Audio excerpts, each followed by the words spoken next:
It's Monday, and you know what that means. Jersey First TV proudly brings you a special primetime edition of Real Talk. And yes, I am New Jersey's premier award-winning journalist, top 50 Latino, as voted on by the Latino Spirit Online magazine. Certainly the weapon of mass disruption in Garden State media, without a doubt, the people's choice and the people's voice. And yes, folks, even rocking this beard, the most handsome face that runs the place. Yes, it is me, Fernando, your Uribe, ladies and gentlemen. Happy Monday to you all. So I want to thank you all for joining us here from wherever and however you may be doing so via Facebook Live on StreamYard, also on the Jersey First YouTube page, in addition to all of our great social media platforms. Again, ladies and gentlemen, do not forget to like us on Facebook. Of course, like Fernando, Real Talk with Fernando Uribe, and also Jersey First. Make sure you follow us on Instagram and Twitter at Jersey First, as well as my own Instagram and Twitter handles at the Fernando Zone. Click the subscribe button on the Jersey First YouTube page, and certainly where we get your podcasts, whether on Spotify or SoundCloud. Download Jersey First episodes and take them with you anywhere and everywhere that you go. And I cannot say enough about how proud I am to be on the Jersey First team, folks. That's right, the dream team of Garden State Media. That's right, ladies and gentlemen. It's Jersey First TV, always educating and advocating for the residents of New Jersey. Of course, my amazing teammates. Brand new episodes of the Nader Narrative premiere every Thursday, hosted by the incredible Elizabeth Nader, and of course, brand new episodes of Bridging the Gap with AJ Malilo and Sima Rimbolo also come to you on Thursdays as well. And of course, brand new episodes of Real Talk with Fernando Uribe come to you live every Monday night here on Jersey First TV. Folks, we have a great episode tonight here, a double main event for everybody. You definitely want to stick around towards the end of us. I'll be sharing some feelings today, ladies and gentlemen, on this, the 11th of September, the year 2023. It feels like yesterday. The tragic events of what happened on September 11th in 2001. I have a lot to say about that towards the end of the program. And also during Final Thoughts, I'll have a lot to say about the ongoing dysfunction and, quite frankly, folks, the clown show that is the city of Hoboken, obviously run by Mayor Ravi Bala and his minions on the city council. A lot to talk about there, as it seems like they're more worried about pronouns instead of property taxes. And, they should be more worried about rat infestations, but instead they're more worried about books. I'll tell you that and much more, folks, during Final Thoughts later on in the program. But first, the first half of tonight's amazing double main event, folks. He is the mayor of the borough of Roselle Park and a member, well, certainly a candidate for the Democratic primary in the 7th Congressional District. Ladies and gentlemen, obviously coming up in June of 2024. Apparently, he's a fan of the show. Ladies and gentlemen, Joe Signorello joins us here live on Real Talk. Joe, how are you? I'm great. How could I not be a fan of the show with that fantastic beard and that fantastic red jacket? It's hard to not be a fan. Well, I'll tell you, folks, what a fan. You got to love the fans on this show. But Mr. Mayor, I appreciate coming on here. And folks, again, sharing is caring. Click that share button as we are live here with Roselle Park Mayor and CD7 candidate Joe Signorello here live on Jersey First TV. Mr. Mayor, first and foremost, again, I want to appreciate, again, thank you for your time coming on. A very busy day for you, certainly, whether it's fulfilling your duties as mayor or obviously on the campaign trail. But before we get to what's going on in CD7, I got to ask you, obviously, a moment went viral last week in the borough of Roselle Park. Fellow Rutgers alumnus James O'Keefe, who is no stranger to controversy, decided to venture into Roselle Park. And we know that parental rights and those type of culture war topics are resonating in this year's legislative elections in New Jersey. I'm sure there will next year during House races, Senate races, and eventually the presidential race as well. Let's sort of separate fact from fiction. James O'Keefe went to Roselle Park. He wanted to sort of expose what's going on in the Board of Education in Roselle Park. What can you tell us about what went on last week? Yeah, so first off, Fernando, thanks for having me on. I really am a big fan, and I'm happy to be on Jersey First. Both now and when I ran for state senate, it's been a pleasure to be on. So look, James, he's been to Roselle Park a couple times now. I think the original impetus for being in Roselle Park was an issue with somebody who was let go. I can't speak too much about it because that individual has threatened litigation against the borough and the municipality and the Board of Education. So I think that was the original impetus. Last time around, James and his group was around I think because one of the Board of Ed candidates, not members, had some salacious things posted on Twitter, right? So when he came up and spoke, he spoke about those salacious things. I'll be honest with you, I can't even remember the full details of it because there's been so much going on over the last couple of weeks. It is the first time in 5 years as mayor, I just got reelected as mayor, that I've ever gone to a Board of Ed meeting, because the Board of Ed is nonpartisan. It is not appointed by me. It's directly elected. Not my place to get involved is the way I've seen it. Only time I get involved is when there's a safety issue. So we were asked as the borough to provide police officers there because people felt unsafe at those board meetings, given the fact that there's a lot of folks that people don't recognize coming to Board of Ed meetings, right, for better or worse. And I spoke to James, right? I mean, look, my Italian probably got the best of me, right? But I would say, in general, what my message to James was, and I think still is, and this got edited, but such is life in politics. Sure. What I said was, I think if you are, I have nothing against conservative thought. You're welcome to speak your conservative thoughts, liberal thoughts, whatever. You have the First Amendment. What I said was, if you are conservative, and Fernando, offline, we talked a little bit about this, my views, and we don't have to agree or disagree.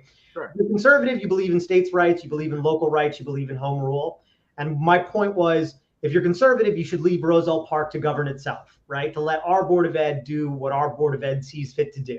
And I thought that coming in and bringing in national attention and national money, A, made people feel unsafe, which they still do, right? For right, wrong, or indifferent. And B, butts up against conservative values if you really believe in local rule. So that's my statement on it. Well, let's sort of unpackage this a little bit, because, again, to your point about, listen, I'm a conservative, I'll back it up any day of the week. But, again, I'm not going to sort of cherry pick when to be a conservative. I'm with you on, again, states' rights and certainly like sort of local rule. But I think, again, I'm not trying to defend James, because I know James has gotten under a lot of trouble for mishmashing video. James is a big boy. James can defend himself. Oh, sure, yeah, I'm not going to defend him, and I understand that he comes under a lot of fire, and rightfully so, because, again, I think oftentimes it's not coming from an honest place. Again, I'm not taking a jab at James as a person. I'm just saying that that's the perception that exists sometimes with these videos. Yeah. But I just went to an event over the weekend hosted by Moms for Liberty and other sort of parental rights advocacy groups.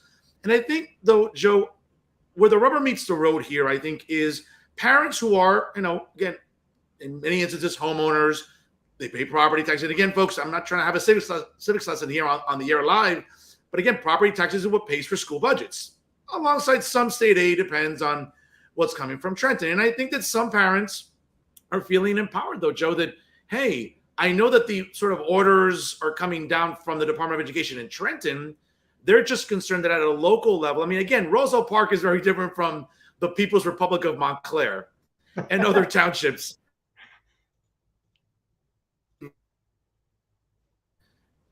I understand it full well, again, especially in higher ed, where, when I'm designing a syllabi, I have a lot of autonomy.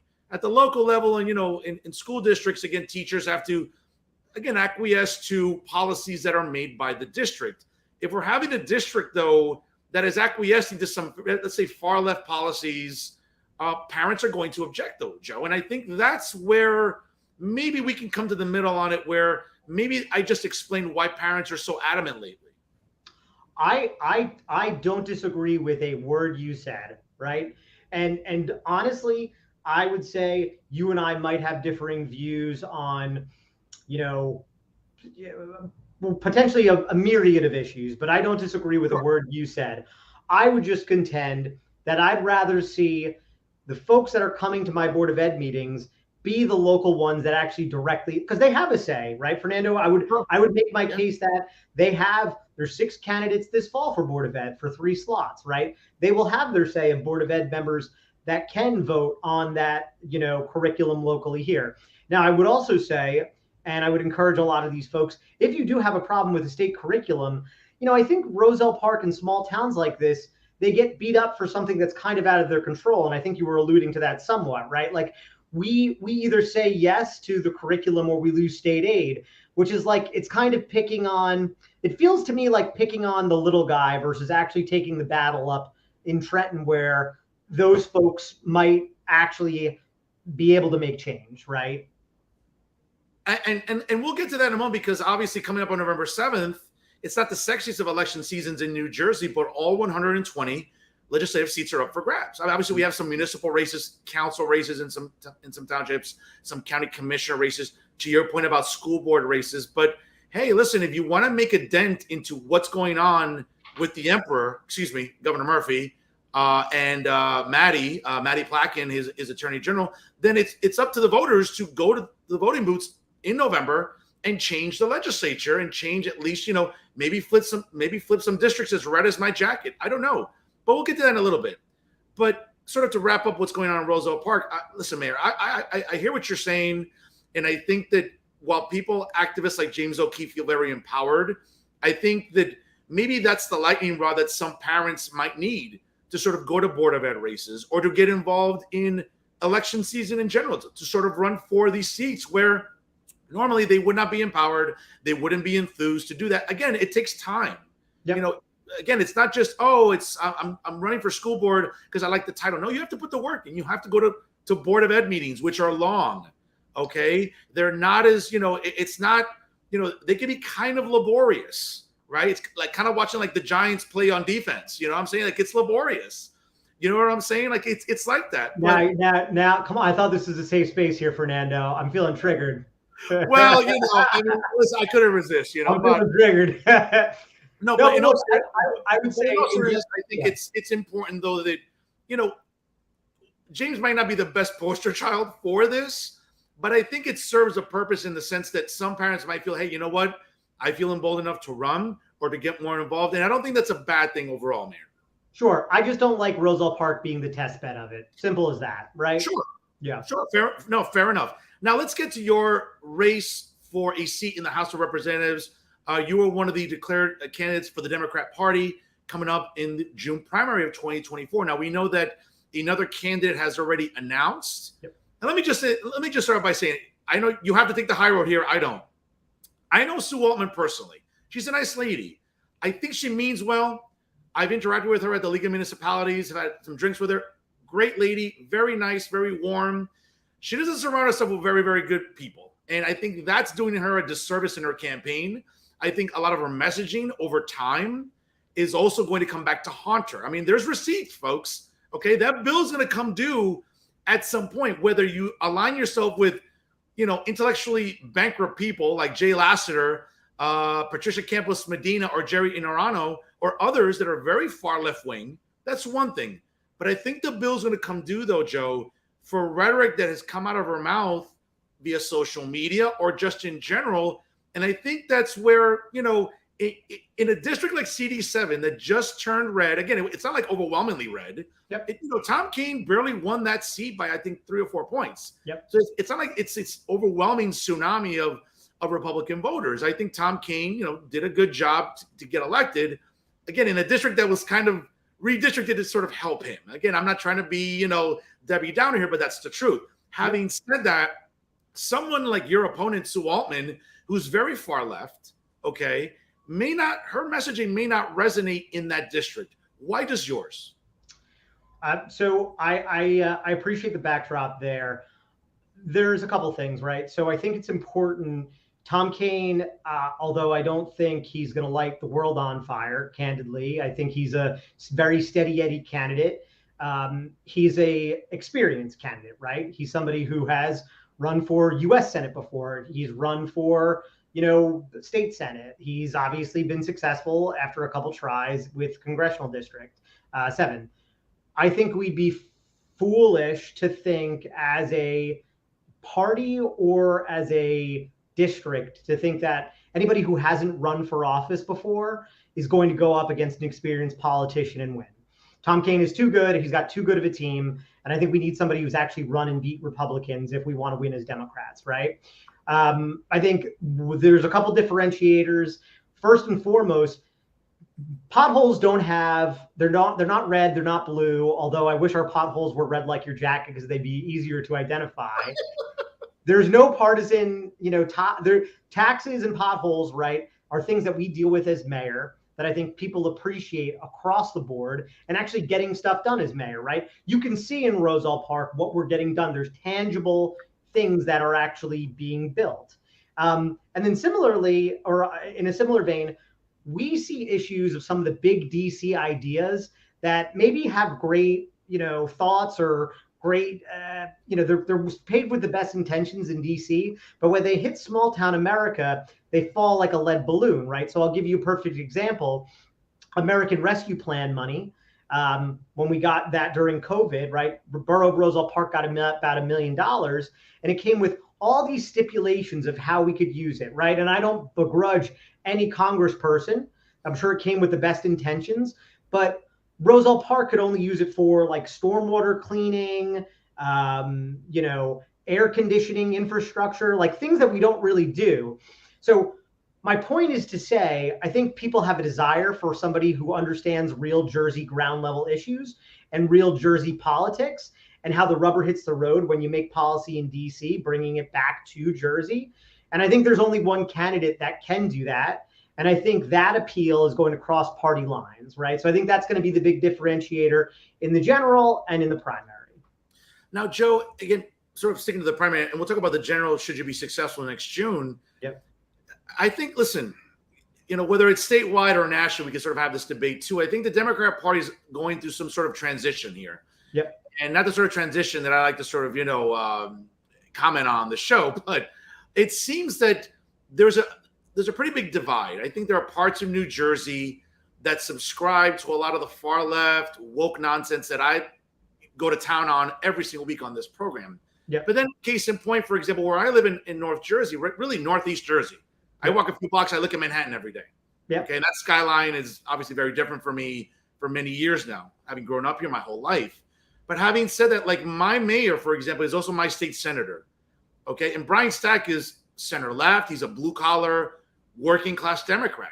Okay. The problem is that at the state level, he seems to be outnumbered by a lot of the crazy far left, elected officials, whether it be the emperor himself or, to some extent, the Senate president, maybe not the current one, the previous one, or even the Assembly Speaker, and far left Democrats in Trenton, all these activist groups. It seems like Murphy and Scutari and Coughlin acquiesce to it every turn. That's not the case up here. But I think in different parts of the states, I think Democrats might face a little bit of a reckoning coming up this November, hopefully, especially in Central and South Jersey, where there are some winnable seats, even in, LD4, for example, or even next year.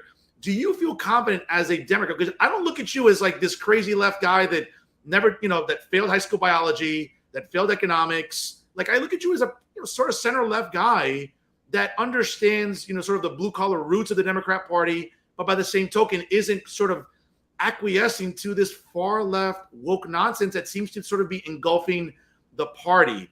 Is that something that maybe separates you from, let's say, for example, Sue Altman? So I would say, look, I think there's a lot of I get so sick of the term woke, right? And I'm not blasting you, but I do think it gets overused. Sure. I mean, look, I do, as somebody who has gay friends, as somebody who has, minority friends, I'm proud that New Jersey does step up consistently to protect these communities. What I do think we struggle with as a party, especially in New Jersey, is there are people, and I want to talk a little bit about my state Senate race 2 years ago, because a lot of this school board politics and a lot of the politics you're alluding to were big in 2021 as well. As a matter of fact, although I don't think Signorello was the greatest candidate, I think that's what nipped at his heels was sort of that groundswell grassroots supports from the Republican Party about harping on these things and anti-Murphy sentiment. I think what we've done as a party is, first off, not fix the glaring hard issues that are right in front of us that most people are worried about, right? And talk to only some of the social issues. Like you need to be able to do both, right? Sure. So say, Fernando, you would agree with me, even as a conservative saying, I'm a Democrat saying property taxes in New Jersey are a problem. And 90% of Democrats in New Jersey think property taxes are a problem. And in the last 6 years, we haven't really moved the needle on that. I'm grateful for the anchor program. I don't think it's enough. And I think it's probably a little bit more overhead than there needs to be. But I think we need to, as a party in the Democratic Party, look, we'll win every election if we're doing good government too, right? So you might call it woke politics. The general electorate can say, okay, whatever, do what you want to do when it comes to social stuff, as long as the roads are getting fixed, taxes are coming down, job opportunities are there. And I think we've lost the thread on some of those basic stuff and focused a little bit too much on the social issues, right? Now you and I might disagree. I might think the social issues are really important, but what I would tell you and what I would tell other Democrats is we need to make sure that we're getting our house in order first, or do them both at the same time. Does that make sense? No, absolutely. And folks, if you just joined us right now, it's 7:19 here on the East Coast on Jersey First TV. My guest, first half of tonight's double main event, is the distinguished mayor of Roselle Park and a candidate for the CD7 Democratic primary in June of 2024. Joe Signorello joins us here on Real Talk. Joey, I think you said it perfectly. I think this is the impasse that I think Democrats face because, again, here, let's say on a statewide level in Trenton, Democrats have had a pretty good majority in the legislature for over 20 years. Yeah. And even though that got shaved off a little bit in 2021, it could have been better. I'm always one that, as a sports fan, I'm always complaining. I'm never happy. I could be up 2 touchdowns or down. You won't know by the look of my because I'm always complaining. Having said that, I think that Republicans do themselves a big disservice because we know what the Democrat leadership has been doing wrong in Trenton for some time. Yeah. Okay. We know, again, just looking at my notes here, an average of $9,214 is the average property tax bill in New Jersey. It's the highest in the country. Okay, where I live up here in Hudson County, I can drive along River Road, look in Manhattan, go right into Bergen County, and we're talking about municipalities somewhere $12,000, $13,000, $14,000. I can go a little bit south of me. I'm paying 12. On Roselle Park, I pay 12, right? Yeah, Short Hills as high as 24, for example. Yeah. So we know that property taxes continue to be a problem. The state budget continues to get fatter than the latest, auditions for the Victoria's Secret models. It's crazy. You know what I'm saying? Like, it's unbelievable. And to me, it's like the budget keeps getting fatter. Property taxes still, for the most part, remain stable. Listen, where I live in LD 33, as I said, my mayor is also my state senator. He's made it a point to understand, like, hey, property taxes need to stay stable. And he's done a great job at that. So that's why Stack has the following that he does in Trenton. Having said that, though, that there's still whether, a lot of these pet projects, taking tax dollars and putting into a legal fund to help illegals get legal representation to fight deportations. It's these sort of things in Trenton, though, Joe, that drive us crazy. But the problem is that Republicans do a bad job messaging because it just can't be, Democrats do A, B, and C badly. We know what some do badly, but it has to be more. Outreach, reaching out to people of color, Hispanics, Black people, Asians, who are homeowners too, who are feeling their crunch. But it just seems that Republicans, and again, to your point about Jack Chiarelli, I like Jack. He's a nice guy, but he wasn't very, very inspiring. He wasn't very exciting. And mind you, he came within 3 points of unseating very unpopular governor parts of the state. Yeah. Having said that, Republicans do a bad job where they get to the goal line, they either fumble the ball, get stopped on 4th and short, and in a season where the wind is to their back, where Democrats in many parts of the state are vastly unpopular, I'm just nervous Republicans are going to drop the ball again. Maybe you and I are both, I'm paranoid on one side, you're paranoid on the other side. Sure. I feel the same way on my side, right? I have lots of friends that are in competitive districts, and I feel like they might get punished for some of the things that we've talked about, right? I would say just in general, one of the things I'd love to see, and the state ledge has gotten better at this, right? Slowly, but I think I would love to just see, there was a time when small towns like Roselle Park got a lot more direct state aid to help offset some of those property taxes, right? Like just pump it back into the systems versus pet projects, right? Or help us lower the cost in some way, right? Like mandate shared services, help us out with more shared services, because small towns like Roselle Park, we really don't have scale. But I think just going back to our earlier conversation, I remember 2021 feeling very good about a Governor Murphy reelection. And candidly, I could show you polls where it was going to show that I was going to be a state senator. And when push came to shove, right, there's a lot of Democrats that forget to vote in these off-season elections. So I do think Democrats need to be ready for a battle this fall, right?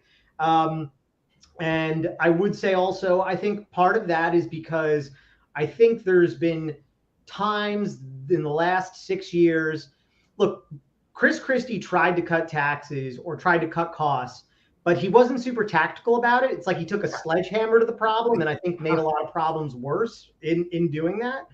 I don't think we've been a ton better about that. And what people in New Jersey are clamoring for more than anything else is relief of cost of living. It's expensive to live here. The one thing I just want to add, Fernando, the one thing I do think it is fair to mention when you compare us to other states is we do have other services that a lot of states don't have, right? So I'll give you a perfect example, right? Like everybody does the comparison of Roselle Park property taxes versus North Carolina property taxes. Well, in a lot of places in North Carolina, you got to take your pickup truck to go drive your own garbage somewhere, right? We do pickup and recycling for you. And I know that's a small example, but those small things do add up, right? No, they do. Yeah. No, they absolutely do. Joe, let me ask you this. Obviously, it's September 11th, 2023. Still many months to go until June. Your opponent seems to be very braggadocious about fundraising. Obviously, she declared earlier. So, she has a bit of a head start to some extent. How do you feel you're distinguishing yourself from your opponents in the field right now? And having said that, it's still many months away. We don't expect the Democrat leadership in Trenton, whether it be Leroy Jones, the state Democratic chair, or the governor, to be jumping into. I think they're more, as we talked about before, they're more concerned about November 7th this year and what happens in the legislature. I mean, obviously, I'd love to see Governor Murphy's remaining year and a half as uncomfortable as possible with a redder legislature. Having said that, do you feel that, is this a bad sign that even still, despite the fact they're focusing on legislative races, that the governor and Chairman Leroy Jones aren't really coming out yet for Democrats? I mean, they're all, rah, rah, rah, pom-poms, whatever. They're not doing that with gubernatorial candidates yet, and they're not doing it yet with House candidates. Do you feel concerned that even, again, we're still some months away from June, do you feel as an elected official, as the mayor of Roselle and also the municipal chair, do you feel you have enough political capital with the Democratic leadership in Trenton to ultimately get their endorsement as we draw closer to primary day? So a couple things. I do want to parse out both so I think you did hit on the two other interesting races beyond ledge races this year. So the two big shows, I think, next year and the year after, CD7 is probably going to be the only interesting show because there's sitting Congress people everywhere, right? And I think, Van Drew's going to be safe on the Republican side as an example. And I think most other Ds are going to be safe in their, the congressional delegation. So I think CD7 is going to be interesting for Dems next year.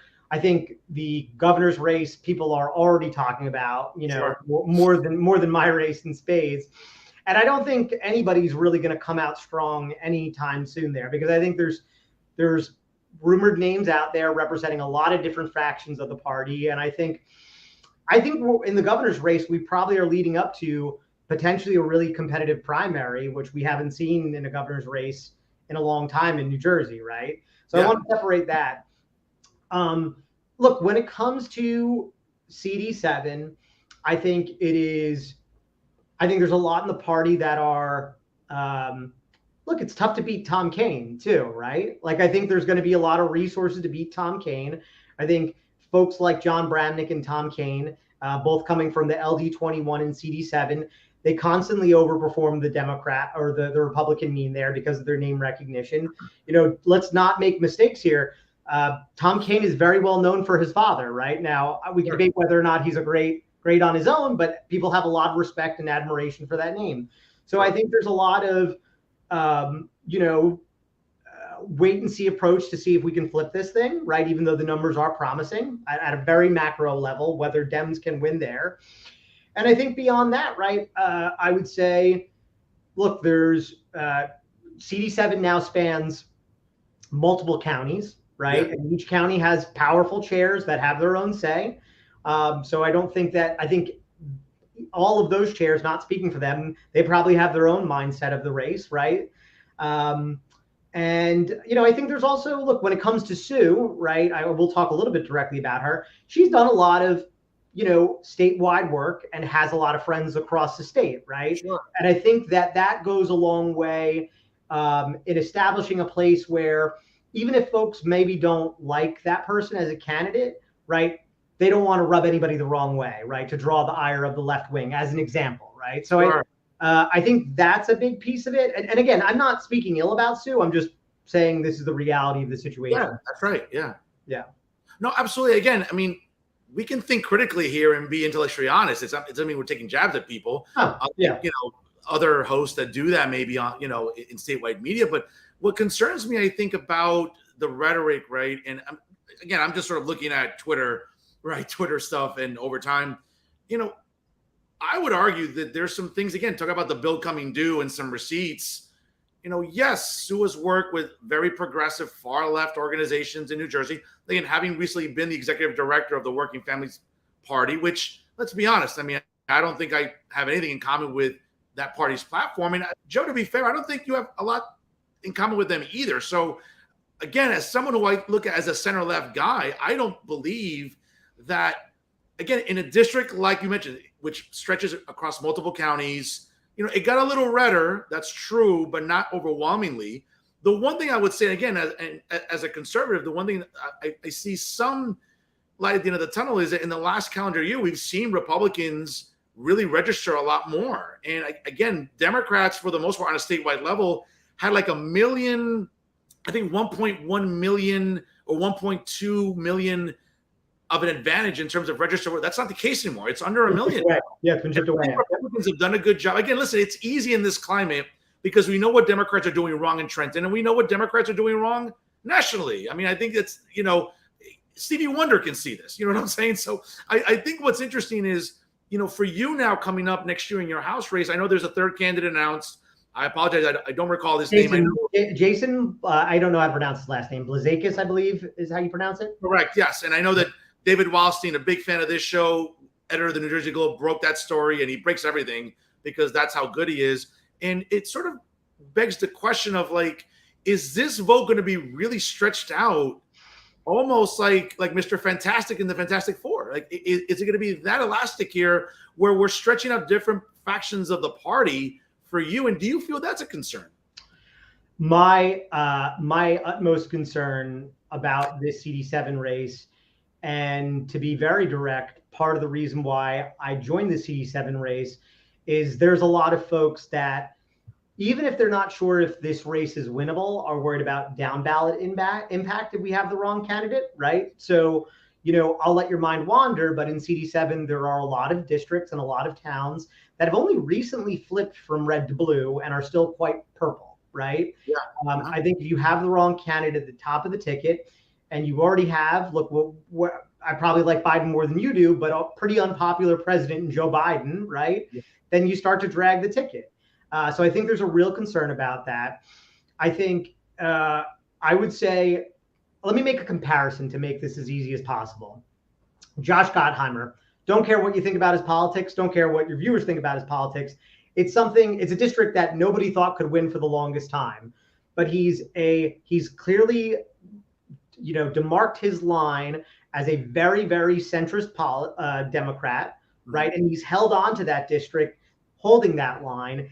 And he's also fundraised a ton. But I think those two pieces of the puzzle, if we're going to win CD7 as a party, it's going to take two things. It's going to take the candidate that can speak most to the middle and sway those middle votes, and also who could fundraise, right? I think I could do one of those things. We'll see at Q3 how we do on the other piece, but we're working hard on it. But I think it's a Josh Gottheimer district, and you're going to need a candidate like Josh Gottheimer to win it. All right, fair enough. Joe, before I let you go here, we've gotten to know Joe, the mayor of Roselle Park. We've gotten to know Joe, the candidate for a House seat in CD7. Let's sort of learn about Joe, the guy. Yankees or Mets? Mets fan. Unfortunately, my life is very difficult as a Mets fan, but what are you going to do? Hey, I'm not far behind. I'm a Yankee fan. I feel your pain as well. Giants or Jets? I'm actually a Giants fan. I'm a rare Mets-Giants combo. So At least one of my teams has been successful in my lifetime pretty recently. Well, it was great to be there last night at MetLife. Let me just say that Cowboy Nation, it was loud in there, to say the least. There, come on, man! I thought we were going to be professional on this. There you go. Well, Devils or Rangers or Islanders? I'm a Devils fan. Not a huge hockey guy, to be honest with you, but my biggest passion is Seton Hall basketball. So I went to Seton Hall University. Rutgers basketball for me, bro. I'm telling you, it's always competitive. I get it, man. It's good, but I'm actually proud. I think Seton Hall has had a couple of good years, and I like their new head coach. It's better for the state because we have such talent here. It's Sure. great when Rutgers and Seton Hall are good together. It's nice to have Absolutely. that hometown rivalry. Hey, listen, when they're on national TV as often as they are, that's a good thing for the state. That's great for recruiting. It's great for our kids. It's great for everybody, I would argue. Marvel Comics or DC Comics? Marvel Comics. My favorite was Spider-Man growing up. I know it's like generic. Everybody loves Spider-Man, but he Sure. was cool. He was kind of a nerdy guy. He worked in New York. I liked Sure. how he was like he was a photographer for, Yeah. the Daily Bugle. Like Spider-Man was always my favorite. Oh, listen, I'm a Marvel guy as well. Big Tony Stark fan. As you can, well, to no one's surprise, right? It makes sense now when you say it. Yeah, right. I'm going to trim it down. I'm going to do a little grooming there. But red wine or white wine? White wine. Red wine makes me sleepy. Okay. Italian food or Cuban food? Oh, come on, man. I mean, it's Italian food, but like Cuban's not far behind. All right. Joe, one last thing here. If you could do something over in the last, let's say, 10 years of your adult life, politically or personally, what would you do over? It's a weird one, but I've always kind of had the desire to serve, and the time really never worked out. I think if I could have done it over again, I probably would have joined like Air Force Reserve or Naval Reserve. Like I think, not to sound like too much of a fanboy, but I have the utmost respect for our military, and I think there's a place that I could have played there. It's probably not too late still. I mean, if I'm congressman, I don't know if I can, but I wish I kind of got into Air Force Reserve. Would have been really cool, or serving in the Air Force. Interesting answers there from Joe Signorello, the guy there. Joe, before I let you go again, once again, thank you so much for your time. A busy day for you as mayor, obviously hitting the campaign trail in CD7. Again, I appreciate being a fan of the show, and I'll give you the last word. Fernando, I appreciate you having me on. I think it's important for us as candidates and elected officials to be on every media outlet. And like I said, in our interactions, you've been professional, and I appreciate that. And, you had a good show over here despite your cowboy leanings. And anytime you want to have me back on, man, that's great. And look, if you want to get me over the hump on the Cuban food, invite me out to a Cuban place sometime, and, maybe you can convince me. Joe, I got the best view for dinner anywhere on the planet. You know what? We'll link up for sure. We'll grab dinner up by me up here in Hudson County. Fair enough? I appreciate that, brother. Sounds good. All right, folks, he is Joe Signorello, the mayor of Roselle Park, and also a candidate for the CD7 seat in the Democrat Party in the House of Representatives coming up in June of 2024. Our guest tonight on Real Talk. Joe, have a great one. Enjoy the rest of the football season. I don't know how good it's going to be for your Giants, but we'll find out, all right? I'm strapping it in, man. Let's see how it goes. Right, God bless you, folks. God bless you, bro. And we'll talk to you again soon here on Jersey First TV. Take it easy. Have a great night. Folks, again, great episode there with Joe Signorello, certainly our candidate there in CD7. Very interesting race for sure in the Democratic Party coming up, because we talk to everybody here, folks, on the show. Left, right, middle, Republican, Democrat, right wing, left wing, whoever. We talk to everybody because everybody wants to talk to me. And speaking of not just great candidates, but great activists, great people, great mothers, folks, the second half of our double main event begins right now. And joining me, she is the distinguished chair of the Bergen County chapter of Moms for Liberty, a great lady. And I got to tell you, one of the firmest handshakes I've ever experienced in my adult life. She's a tough lady, but she's very gracious. Folks, she's Alexandra Bougher joining us here on Real Talk. Alexandra, how are you? I'm very good. How are you? I'm great. Great to meet you on Saturday, Alexandra. Great rally. We'll get to that in a moment. Sure. Certainly, folks, if you're interested in getting involved with Moms for Liberty, especially in Bergen County, great area of the state to live in, certainly wonderful municipalities. Check them out on all of their social media, and we'll get to that in a moment. Alexandra, it's election season here in New Jersey coming up on November 7th. Not the sexiest of races, obviously, but all 120 legislative seats are up for grabs. Some county commissioner seats, of course, some board of ed races, some council races. But I would argue that this November, Democrats in Trenton, especially in Central and South Jersey, I think we're in a state of panic. I think the culture wars and issues that are important, like parental rights, now more than ever, I think are resonating And I think that's why, let's be honest, that's why the emperor, as well as his lapdog, Attorney General Matt Platkin, and others are so nervous about what's coming up in November. Is that fair to say? I would definitely say that's fair to say. I think they, in the last 2 or 3 years, let's say, parents have really started to wake up and see what's going on in the schools and with their children. A few years ago, I think they just, they were very trusting. And we all kind of grew up that way, right?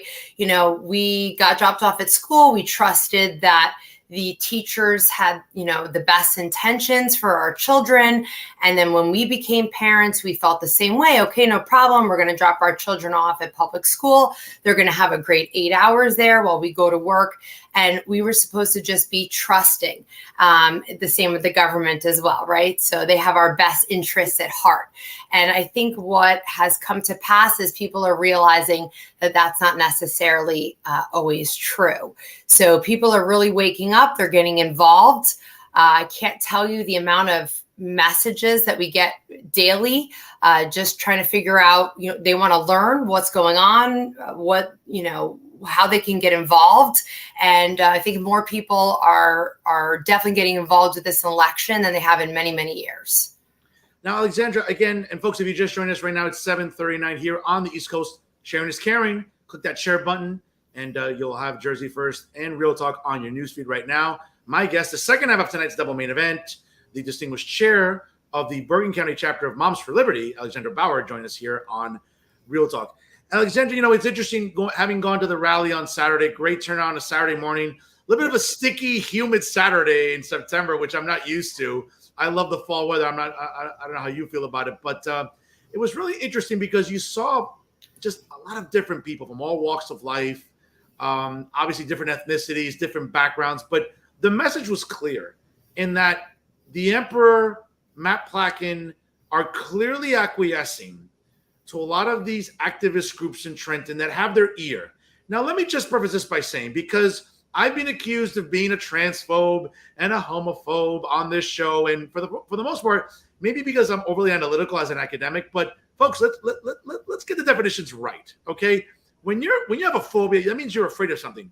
Listen, I have a paralyzing fear of needles, for example. Okay, like I can never get ink, I can never get tattoos because I just don't like needles. Okay, I'm terrified. I can jump out of a plane and skydive and do whatever. I have a paralyzing fear about needles. I don't have this paralyzing fear about gay people or trans people or lesbians or bisexual. I don't have that. So it just seems so easy to just say, oh, you're this phobia, that phobia. No, that's not the case. See, listen, I'm all about equality, okay? There's a lot of reasons to dislike me, Alexandra. Being straight isn't one of them, so I get it. However, I would argue that it went from a movement of, hey, seeking equality, which is fair because, listen, no gay person, no woman, no Hispanic, no Black person should ever face oppression or violence or intimidation or bullying. That's fair. However, it's gone from, hey, we're going for equality to now it's equity. Now you better believe what we believe in, or we're going to slander you. We're going to try to cancel you. We're going to label you. And I think that does a disservice to the messaging. Again, you're a woman. So women have been fighting for equality for over 100 years, right? It's 100 years since the passage of the 19th Amendment, the right to vote for women. That's all well and good. But now, just like feminists have really done a disservice to the pursuit of equality, I would say that radical LGBT groups have also done a disservice to their pursuit of equality. And people think I'm crazy when I say that, but I'm really not. Well, I would agree with you. For instance, we were down, you spoke about the rally, and like you said, we had a really, really great turnout. It was a very hot day, but everybody stuck it out. And we had, people from all over. In fact, on my way there, I was at our local coffee shop and I had my shirt on and someone had asked, hey, where do we get one of those shirts? And I said, hey, funny, I'm on my way to a rally. Why don't you come and join me? And they did. And, they just wanted to get involved with protecting rights as a parent, their children, preserving their innocence. we were also down in Trenton last week. They wanted to change a few things. One was an amendment to Chapter 7, where they changed it from equality to equity, like you just mentioned. They want to they're getting rid of the terms male and female in school. And this way they'd also be able to choose, a male, right, could be on a female sports team. And really, what's fair about that? And we're just trying to preserve, again, number one is the children, right? They're young, they're innocent, and they only have us as parents and grandparents to protect them. And then that's our job to do that. So what we're seeing is over time, again, kind of going back to what we had talked about before, we just trusted what was going on. We trusted the books in the library. We trusted the curriculum, right? Because who would want to harm a child? We as a people are supposed to protect children, right? That there are a number of children and animals, right? They're the innocent, and we're supposed to protect them. And we're finding out that there's pornography in the curriculum. The terms that they want to learn in 3rd and 5th grade, I'm not even going to say them, online. Sure. They're just something that should not have been said, or definitely not taught. Actually, funny enough, at the meeting, there was one child in the back of the room in our town of Park Ridge. And we said, well, we're going to read the terms out loud. And the superintendent noticed that there was a child in the back that had headphones on, about 12 years old. And as we began to read it, he said, oh, we got to get rid of the child in here. It's inappropriate. Meanwhile, these were terms meant for 3rd graders. Yeah. So, it's sure. Like, I really hate to say it, and I feel like people are saying it, but it's like we live in a clown world. Nothing makes sense. Yeah. Folks, if you just joined us right now, it's 7:44 here on the East Coast. My guest tonight, right now, the second half of tonight's double main event is the distinguished chair of the Bergen County chapter of the Moms for Liberty organization. She is Alexandra Bougher. Join us here. Alexandra, real quick, because I don't want you to fall off the screen a little bit. Just make sure you're moving more towards the center as you're sitting at. I want to make sure. I don't want you falling off the screen there.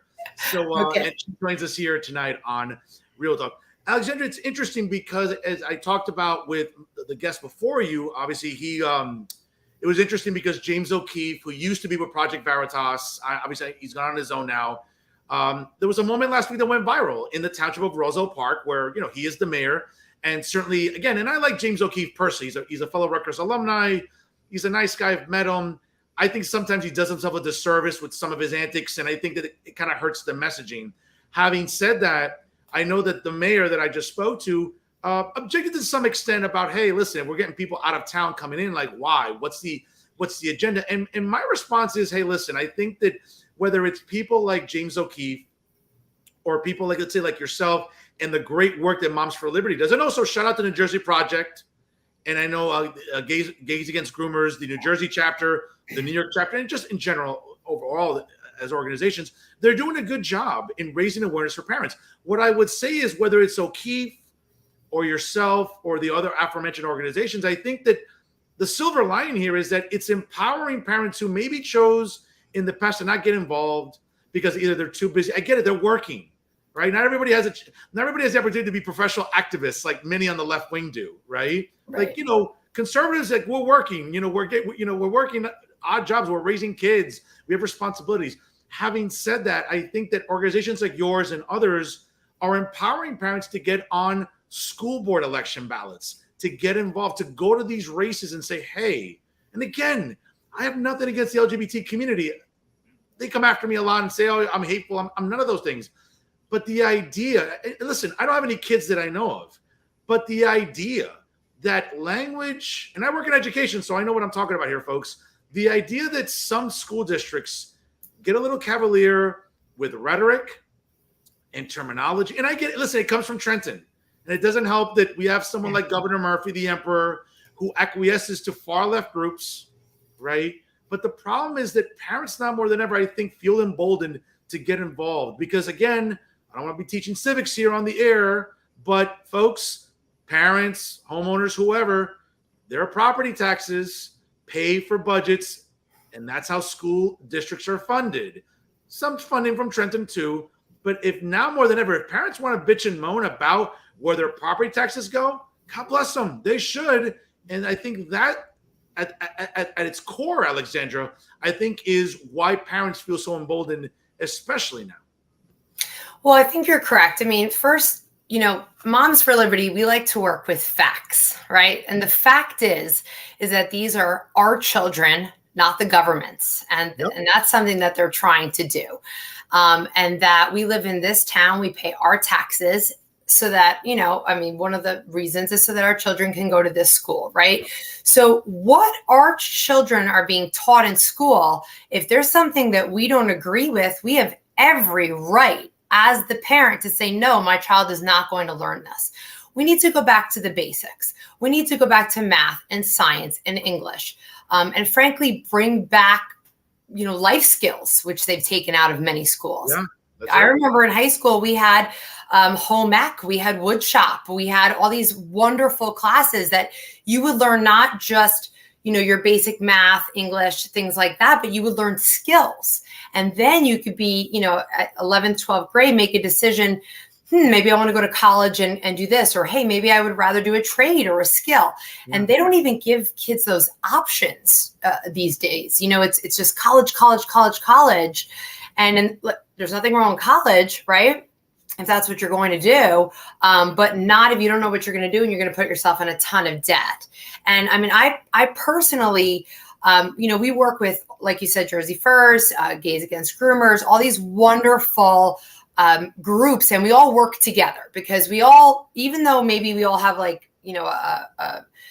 different main focus, let's say, but we all just want the state to be back to, a great state again, parents and children being heard, and really bringing back, a wonderful New Jersey, let's say, because this is where we live, right? So we want to take care of our state. And I just feel like, parents are definitely feeling that. Like, listen, we go to work every day. We work, we coach. Our days are absolutely crazy. And we just want the best for our families. So, I think, from what I've seen, definitely from let's say even 3 years ago, people definitely feel it. They're going to bat. They're going to bat for their families. They're going to bat for their towns, their state. They're running for Board of Ed. They want to know how to get involved, and they're actively doing it, which I think is absolutely wonderful. Absolutely. Folks, if you're just joining us right now, the distinguished chair for the Bergen County chapter of Moms for Liberty, Alexandra Bougher, joins us here on Real Talk via Jersey First TV. Alexandra, it's interesting, again, having spoken with the previous guest, all the legislative races this year, I think, are interesting, especially in Central South Jersey, parts of Bergen as well, where I think Democrats are running scared in those districts because guess what? We have a president who's asleep at probably 3 hours ago after his late meal. We have a vice president who's incompetent, who's useless, let's be honest. We have Democratic leadership in Trenton, whether it be Governor Murphy, to some extent, Nick Scutari and Craig Coughlin, the speaker and the Senate president, because what they're doing is they're acquiescing to the governor. Whatever the emperor wants, they just say, yes, master, yes, master. And it's almost like watching Lord Vader acquiesce to the emperor. It's a really, really great parallel. And in a time where, we're hearing whispers about, let's bring back masks mandates in our schools, that nonsense. Vaccines, which, again, I'm not vaccinated and I'm proud not to be. This sort of rhetoric is stuff that Murphy got away with. And the Democrat leadership in Trenton never called them to task on it. They're still not doing it. And I think this is a season where Republicans, and again, I have my issues with them too. The NJGOP doesn't like me very much either. But they find a way, though, Alexandra, in some instances where the wind is to their back, where they have some momentum to just, get to the goal line, fumble the ball, just play sloppy. It's almost like Republicans look like the New York Giants yesterday. Okay. And I'm sorry, I just had to go there. But this is the thing. It's like in a season where they have an opportunity to pick up seats, Alexandra. I'm concerned because we know what Democrats do wrong in Trenton. We know what they do wrong. It's just not enough. The messaging has to be clear. We know property taxes are high. We know the budget's getting fat. We know these things. The messaging has to improve. Otherwise, we're not going to flip seats as red as my jacket. Is that fair to say? I think that's very fair to say. I also think that people just they don't understand a lot of what's going on. So there's that fear, right? What they don't understand, they fear, and then they tend to sort of back away from a little bit, or even try to destroy and put down if they don't understand, right? So something interesting at the rally in Trenton last week was the other side, right? They had come down to protest because they wanted the parents to not be informed if a child is transitioning or, something's going on, with the child in the classroom. And they had this chant that said, safe space, safe schools. And when we got there, we were kind of listening to this and we said, we should just chant this back, because we have the same, in a sense, message. We all want the same thing. We all want, school to be a safe place for all children. But that includes, parental involvement. Okay. Yeah. Children's brains aren't even fully formed until they're about 25 years old. They can't get a piercing without parental consent. They can't get a tattoo. They can't join the army and fight for our country. There's all these things that, the schools can't even give them Tylenol, right? Or go on a field trip without parental consent. And, here they want to be able to completely change who they are, if they're a boy, be a girl, and vice versa, and not involve the parents. So this is just like one example, but, the message was almost the same on both sides, but nobody was listening. Sure. Everybody's so stuck, in what they think think is going on, or what they think they believe, that nobody's listening to the other side, right? We all want the same thing. We all want everyone to be safe. We all want people to be happy. We want, the state to be in a great spot. We want the schools to be safe. We really all want, in essence, the same thing, right? But nobody's listening or working with one another to get to that spot. And, in terms of elections, people have to show up and vote. They have to, when somebody comes to the front door to talk to you and they're a candidate, open the front door and talk to them. Listen to what they have to say.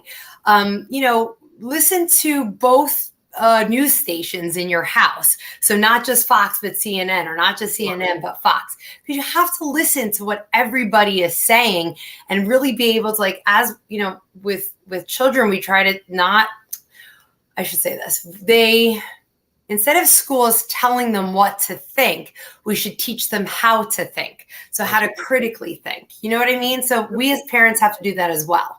That's right. It's amazing. In Asia, in Japan, other parts of Asia, kids as young as 2nd, 3rd, 4th, 5th grade, they're learning subject matter that is going to make them competitive academically. They're learning biology, unlike many on the left in New Jersey that seem to fail the subject when they took it in high school. They're learning, AP calculus. They're learning physics. Meanwhile, here in New Jersey, a lot of these left-wing groups they're more concerned with making sure you know about pronouns instead of like calculus and math and reading and writing, when we know that on a global level, kids in the United States are falling behind in math, in reading. It's always funny to me, though, Alexandra, because the NJEA, a useless union, in my opinion, right, and the AFT are always, they're thumping their chest about New Jersey has the best public schools in the country and blah, blah, blah, and, yada, yada, yada. But what's interesting is that what they don't tell you is that kids in New Jersey are falling behind drastically when it comes to these significant curriculums, math, reading,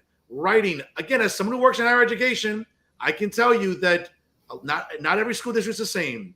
And to think that kids are going to college being good writers, that's not true. That they're good comprehensive readers, that's not true. And that they're proficient in math, that's not true either. So I just think in a state like ours, these legislative races are important because if you want to try to shape what's going on in Trenton, you got to win seats. Having said that, last week's DOE meeting in Trenton was very interesting. To your point about big rally, both sides came out. I know organizations like Garden State Equality came out and other activists came out to talk about, obviously what they don't agree with concerning you and vice versa. What did you get from the BOE meetings? Like some highlights you want to share with our audience tonight about what really captured your attention during the testimony, like during the public portion? So first of all, we couldn't get a number from them, but we do know that we broke the record for the most amount of testimony ever given at this type of meeting, which just shows you how much people really want to get involved and that they want to help, the schools and children and things like that. What I saw was, it was supposed to be 2 hours worth of testimony that turned into 4. And then was many that were sent in before that as well. People that couldn't, personally make it that day. I believe it was over 1,000, but, it was just incredible. And in my room, because they separated us into 2 rooms to divide and conquer, I guess. And out of all the testimony, there was only 3 that were for, getting rid of parental rights and for getting rid of, the gender nouns, right? Everybody else, we heard from, wonderful teachers that were, past teachers, present teachers, that, while they could understand, maybe some children not having a great relationship with their parents. I mean, teenagers, right? Sometimes you just don't want to talk to them. You do want to talk to your peers, and that's understandable. Of course you do. That's who you feel a little bit more, comfortable with, or maybe they won't judge you as much. But parents especially, or let's say licensed counselors or therapists at the school, that's who is equipped to deal with helping these children through certain, issues that they're going with. And it really felt like that's what they understood, even from the teachers. We have so many teachers that reach out to us at Moms for Liberty that want to get involved. Some of them feel pressured that they can't speak up in their schools, depending on the district, depending on who they work with. But I would say the majority really feels like, they want change, that, the parents need to be more involved, not less involved. Right. Honestly, it was just like, I thought it was such a great meeting. But I will point this out. So we were waiting for our turn, for testimony. And the tech guy had to keep coming back in because the battery stopped recording, right? Because everything was recorded. Conveniently, right? So many times. So you're all just kind of like, all right, this figures, right? We're like waiting for the air conditioning to be turned off at some point, right? Like they just have all these things that they do. And we noticed when he walked in, he had a belt on and it had a pride flag. And that's wonderful. Again, in our memberships, we have, wonderful, it's very diverse, right? We have members, that are deaf, straight, that are gay, all diversity. But we noticed that the flag had the diamond for MAPS on it. And if you're not familiar with MAPS, it's minor attracted persons. So that's their nice way of saying, we support pedophilia. This was an employee in the building that had this belt on.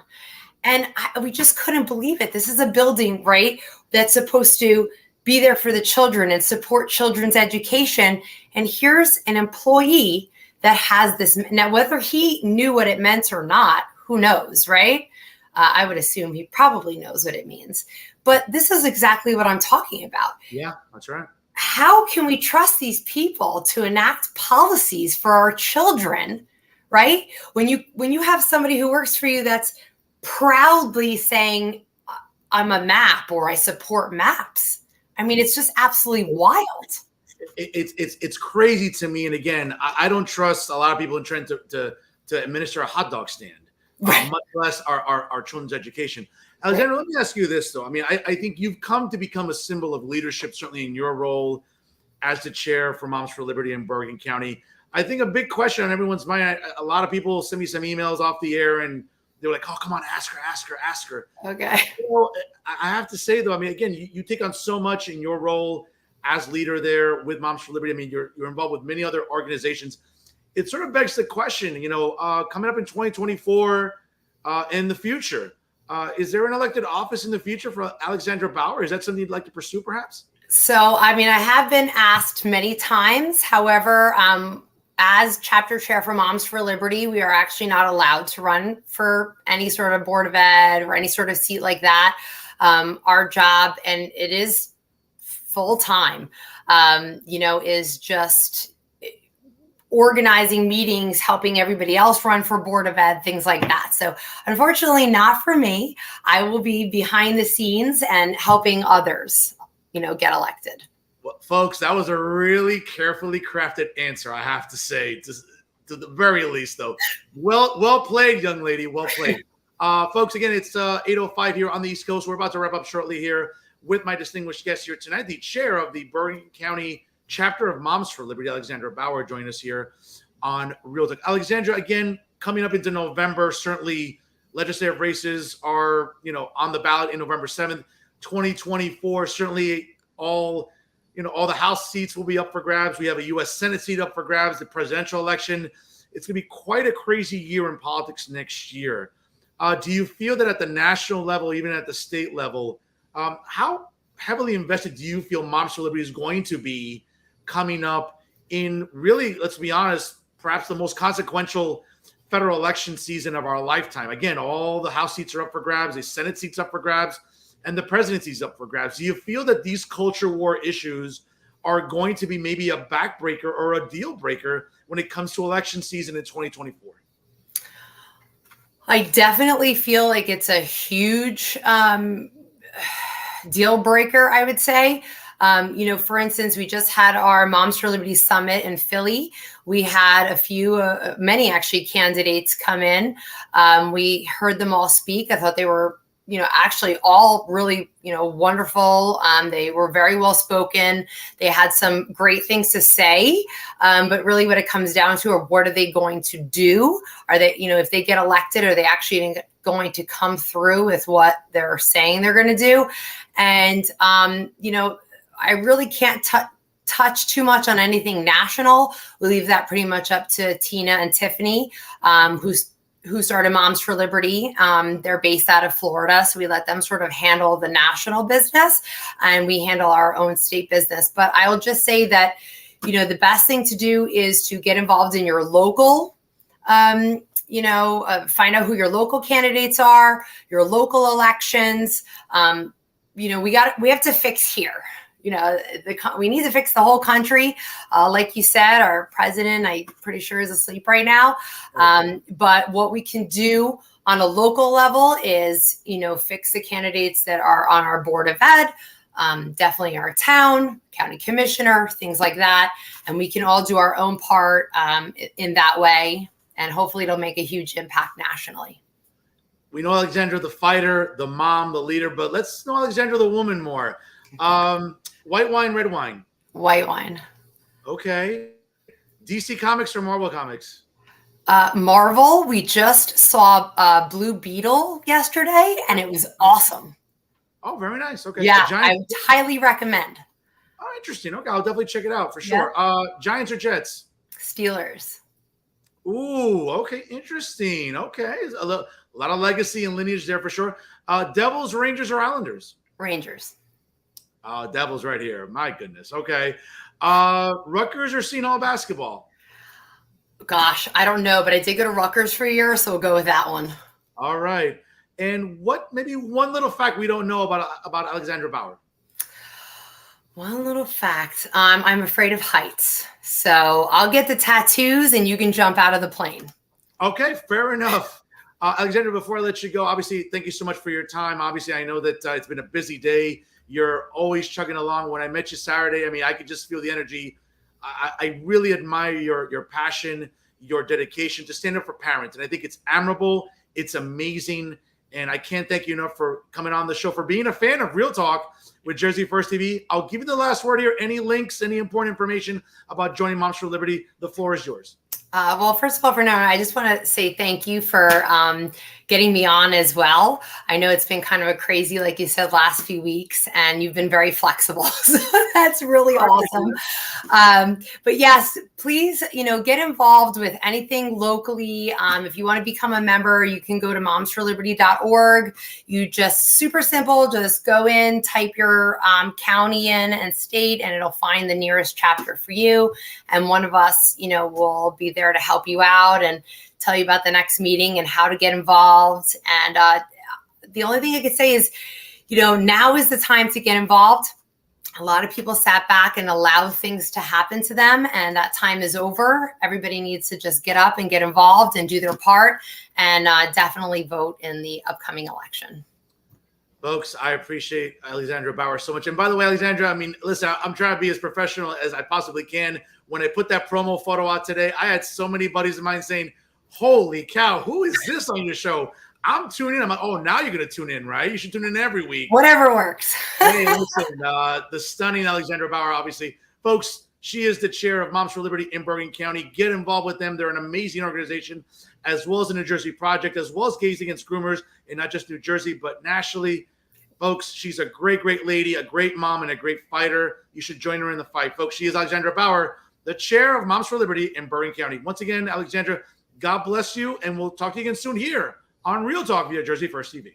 Thank you so much. Have a great night. Have a good one. Thank you. Folks, great, great episode tonight. A double main event, right? Obviously, you don't get to see these too often with two very interesting guests and two very informative guests, to say the very least. Obviously, Roselle Park Mayor Joe Signorello, and certainly the Moms for Liberty Bergen County Chapter Chair Alexandra Bougher joined us here tonight on Real Talk. Folks, don't go anywhere. Again, it's a little after 8 o'clock here in the Eastern time zone, and we got Monday Night Football coming up in just a few moments, so you definitely want to stick around for that. The New York Jets hosting the Buffalo Bills. But folks, you know what time it is. Of course, you can't close the show out. It's time for final thoughts. And I just got to tell you, ladies and gentlemen, over the weekend, a lot of things catching my attention. But you know what? Whenever, and to quote Alexandra Bougher tonight, it seems like we're living in a time of clown shows. And when I think of clown shows, when I think of, who is just being irresponsible or incompetent or both, you know what? What comes to mind, obviously, and to no one's surprise, let's be fair, ladies and gentlemen, of course, it's Mayor Ravi Bala and the Lollipop Guild in the city of Hoboken. Whether it's Joe Quintero, Emily Jabor, Phil Cohen. Folks, have you ever met a bigger group of more useless elected officials than these guys and girls? Okay? In a time, ladies and gentlemen, in the city of Hoboken, okay, when you should be worried about property taxes and parking, these clowns are more focused on pronouns. In a time, ladies and gentlemen, okay, and when you think about the leadership in Hoboken, folks, for those of you that work in the private sector, right, and human resources comes up to you and says, hey, I'm going to show you two pictures, right? Like, folks, let's be honest. When you look at this photo, and again, you look at this photo, is there a difference? Not really. Not at all. Especially in the way that they legislate and the way that they govern in the city of Hoboken. But what's really interesting, and once again, folks, as I said, in a city like Hoboken that is facing a crisis of parking, overdevelopment, flooding, as you can see there, obviously, right? It seems like the Lollipop Guild in Hoboken is more concerned, again, with pronouns instead of property taxes.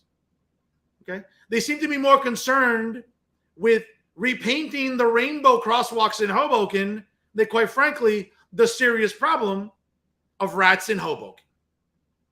Okay? And it's kind of ironic because when we talk about a rat infestation in Hoboken, is it really the rats in City Hall or is it the rats on the street? I can't tell the difference. But to really make this even more comical, okay, with all the problems facing the city of Hoboken, folks, okay, with all the problems facing the city of Hoboken. And a shout out to my boy John Hines, the editor-in-chief of the Hudson County View, a member of the pinnacle of Hudson County, another outstanding fellow broadcast journalist. Okay. Last week, the Hoboken City Council unanimously approved a, quote, book sanctuary city resolution. And of course, you know, when you print up the resolution, oh, look who it's sponsored by. The Lollipop Guild, useless Emily Jabor, and useless Uncle Phil Cohen. Right?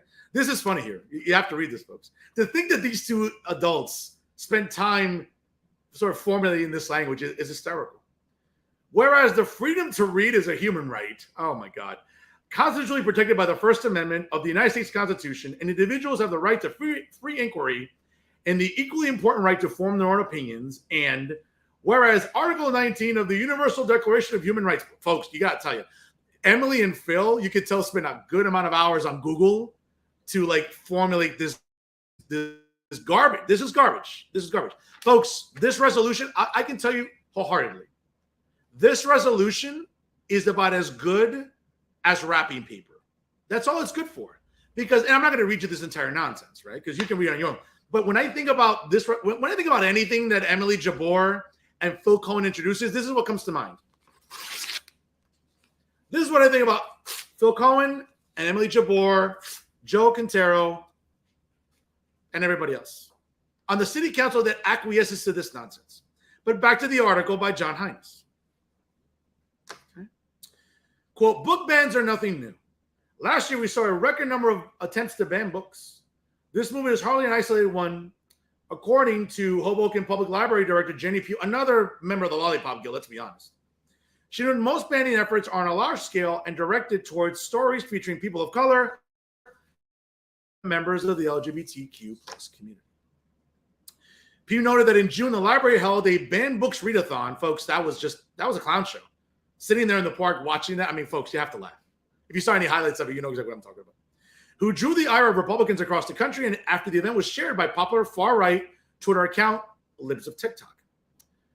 According to Pugh, quote, the intense vitriol attacks were received, were fed by misinformation from advocacy groups outside of reading. That's not true. But again, Jenny would rather mislead you than talk about facts. Okay? And looking at a book sanctuary. Folks, when I heard this news here, okay, when I heard the news, and again, when we talk about clowns, this is the type of effort level we're getting. Once again, folks, in a city like Hoboken, okay, where property taxes continue to increase, where as you can see there, the flooding is almost present every day by Ravi and the Lollipop Guild, right? Emily Jabor and Phil Cohen, again, instead of doing their jobs, instead of addressing the rat infestation problem, instead of, I don't know, voting on, oh, let's build another park, which is what, like 25 in the last 2 months, maybe, in Hoboken, right? Instead of trying to address those problems, right? It's all about acquiescing to the LGBTQ plus 1, 2, 3, 4. I can't even keep up with the acronym anymore. It's ridiculous, right? But they'd rather do that, right? They'd rather go to proms and look like absolute fools instead of doing their jobs. So when I think about that resolution being passed, the first thing that comes to my mind, you know what it is, folks.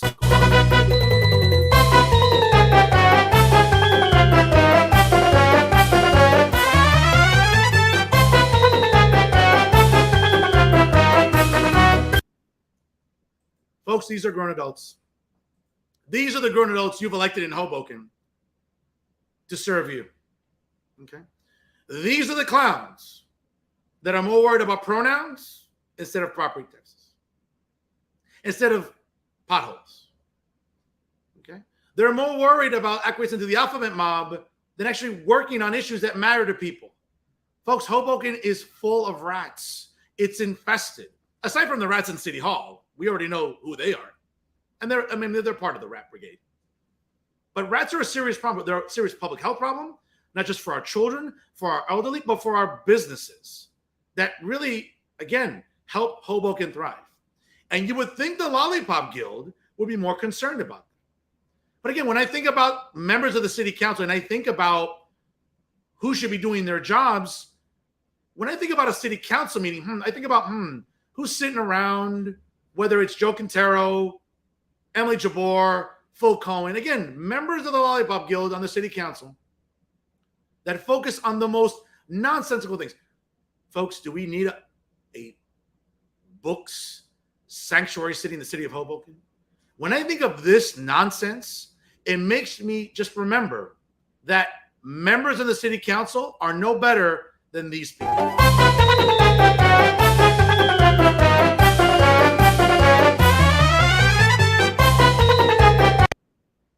Folks, that's the city council. That right there, folks, is a city council meeting in Hoboken. Okay? This is the nonsense that the city council of Hoboken wants to focus on. Folks, you get what you vote for. And this November, hey, send a message to clowns like Phil Cohen and Emily Jabor and Joe Quintero and anyone else in the city council that signs on to this nonsense. Again, there are more important things to worry about in Hoboken than creating a sanctuary city for books. Again, property taxes, not pronouns. Okay? Rat infestation, parking, not repainting rainbow sidewalks or crosswalks. Okay, folks? When you decide to act this way, again, to members of the Lollipop Guild, you get what you deserve. So again, prove me wrong, because again, I don't mind being proven wrong. But man, it's getting laborious being so right all the time. And when it comes to doing wrong in Hoboken and being useless and doing a disservice to the voters in Hoboken, folks, again, nobody does it better.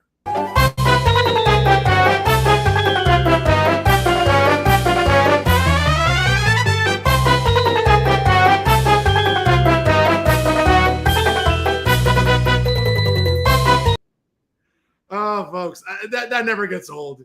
To think two grown adults did that at a prom. My God, you should be ashamed of yourselves.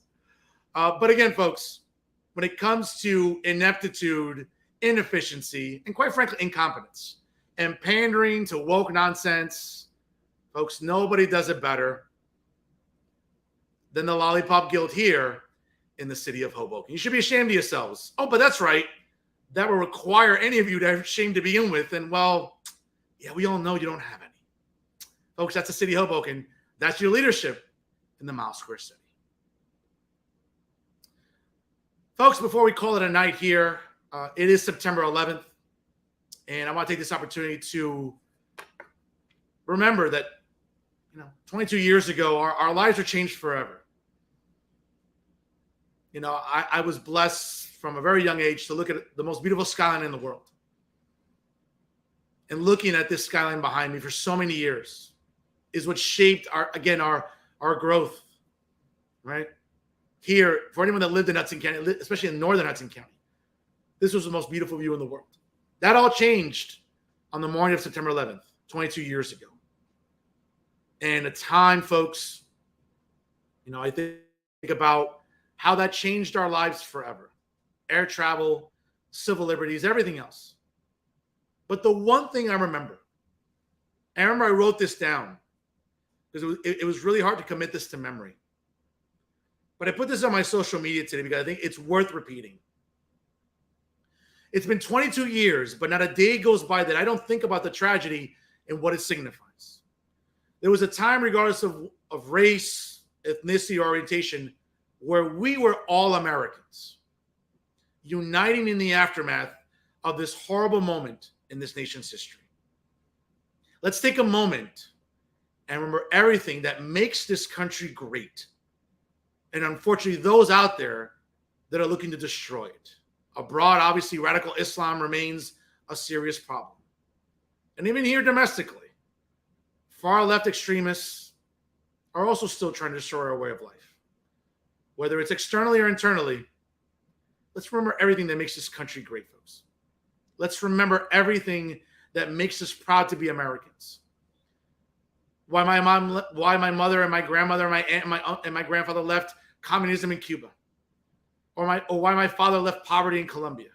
It's because they come here for a better life. Let's remember everything that makes the USA great. And as I remember, not a day goes by that I don't think about that horrible skyline being changed forever. Let's take a moment today, folks, to be thankful where we are, to be thankful of family, our friends, our neighbors. Let's try to go back to what September 12th, 2001 meant for all of us. We didn't waste our time with nonsensical, identity politics and other gibberish. We were all Americans. We just cared for each other. And we came together in a time where we thought we couldn't. We found the strength to move on. We found the strength as a nation to continue moving forward. Let's sort of take those lessons in a moment and remember them.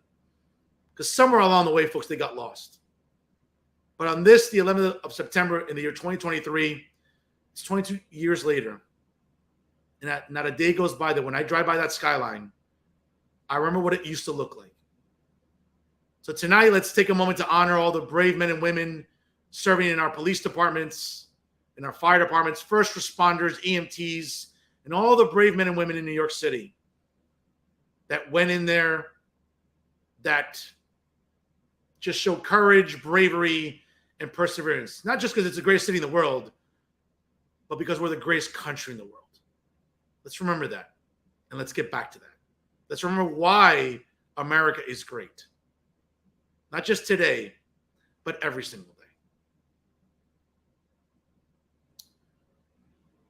And that's our show for this week, ladies and gentlemen.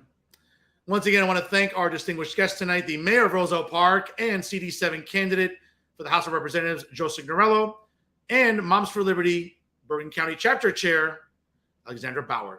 Great guest tonight here on Real Talk. Folks, check us out on all our social media platforms. Make sure you like us on Real Talk with Fernando Uribe on Facebook, and of course, also on the Jersey First page.